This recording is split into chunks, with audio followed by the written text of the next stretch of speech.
വർക്കലയിൽ കടലിൽ കുളിക്കുന്നതിനിടെ വിദ്യാർത്ഥിയെ കാണാതായി. ചെറുന്നൂർ അമ്പിളിച്ചന്ത സ്വദേശി അശ്വിനെയാണ് കാണാതായത്. കൂടുതൽ വിവരങ്ങളുമായി ഹരികൃഷ്ണൻ തിരുവനന്തപുരത്ത് നിന്നും ടെലിഫോൺ ലൈനിൽ ചേരുന്നു.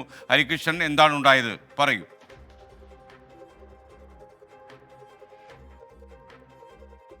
ഹരികൃഷ്ണൻ, താങ്കൾ കേൾക്കാൻ കഴിയുന്നുണ്ടോ? ഇപ്പോൾ വരുന്നൊരു വാർത്തയാണ് വർക്കലയിൽ കുളിക്കാനിറങ്ങിയ അശ്വിനെ കാണാതായി എന്നത്. ലൈഫ് ഗാർഡും ഫയർഫോഴ്സും ടൂറിസം പോലീസും ചേർന്ന് തെരച്ചിലിപ്പോഴും തുടരുകയാണ് എന്നാണ് വർക്കലയിൽ നിന്ന് നമുക്ക് ലഭിക്കുന്ന വിവരം. ഹരികൃഷ്ണൻ ചേരുന്നു നമുക്കൊപ്പം. ഹരികൃഷ്ണൻ, ഞാൻ പറയുന്നത് കേൾക്കാൻ കഴിയുന്നുണ്ടോ? ഹരികൃഷ്ണൻ, ഇന്ന് വൈകുന്നേരം 6 മണിയോടെയാണ് ഈ അപകടം നടന്നതെന്നാണ് ഞാൻ മനസ്സിലാക്കുന്നത്. ഈ അശ്വിൻ്റെ കൂടുതൽ വിശദാംശങ്ങൾ എന്തെങ്കിലും ലഭിച്ചോ, വിവരങ്ങൾ? ഇന്ന് വൈകിട്ട് 6 മണിയോടുകൂടിയാണ് ഈ അപകടം ഉണ്ടാകുന്നത്.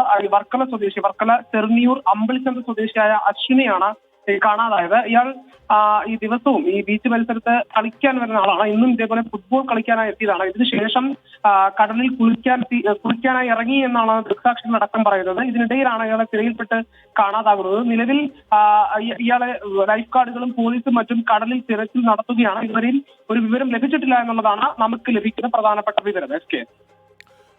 Okay, thank you. വസന്തകുമാരി പറയുന്നു, എല്ലാ നാട്ടിലെയും സന്തോഷങ്ങളും സങ്കടങ്ങളും ദുരിതങ്ങളും പങ്കുവയ്ക്കാൻ ഒരു വേദി, അതാണ് 24ന്റെ ഈ പരിപാടി.